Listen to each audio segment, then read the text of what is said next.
വെള്ളത്തിൻ്റെ നിന്ന് മുറ്റത്തോട്ട് ഇറങ്ങിയപ്പോഴാണ് അമ്മ ആന വന്നത്. എന്നിട്ട് അമ്മേനെ തോണ്ടി എറിഞ്ഞിട്ട് 7 മണിക്ക് വെളുപ്പിന് 7 മണിക്ക് രാവിലെ 7 മണിക്കാണ് അമ്മേനെ.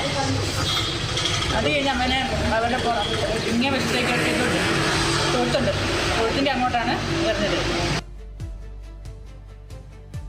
ഒരു കാട്ടാന ആക്രമണത്തിന്റെ വാർത്തയാണ് വരുന്നത്. വയനാട് സുൽത്താൻ ബത്തേരിയിലാണ് കാട്ടാന ആക്രമണം ഉണ്ടായത്. മുടക്കൊലിയിൽ കാട്ടാന ആക്രമണത്തിൽ വയോധികയ്ക്കാണ് പരിക്കേറ്റത്. കൈതവേലിൽ തങ്കമ്മയ്ക്കാണ് ഈ കാട്ടാനയുടെ ആക്രമണത്തിൽ പരിക്കേറ്റത്. വീടിന്റെ മുറ്റത്ത് വെച്ചാണ് ഇത്തരത്തിൽ കാട്ടാന ആക്രമണം ഉണ്ടായത്. തങ്കമ്മയെ കാട്ടാന തുമ്പിക്കൈയിൽ ചുരുട്ടി എടുത്തെറിയുകയായിരുന്നു.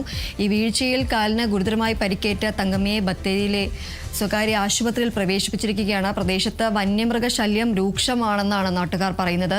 എന്നാൽ ഈ കാട്ടാന ആക്രമണം ചെറുക്കാൻ വനംവകുപ്പ് വേണ്ട നടപടികൾ സ്വീകരിക്കുന്നില്ല എന്നതാണ് നാട്ടുകാർ പ്രധാനമായും ആരോപിക്കുന്നത്. ഏതായാലും വയനാട്ടിലാണ് ഈ ഒരു സംഭവം ഉണ്ടായത്. കാട്ടാന ആക്രമണത്തിലാണ് വയോധികയായ തങ്കമ്മയ്ക്ക് പരിക്കേറ്റത്.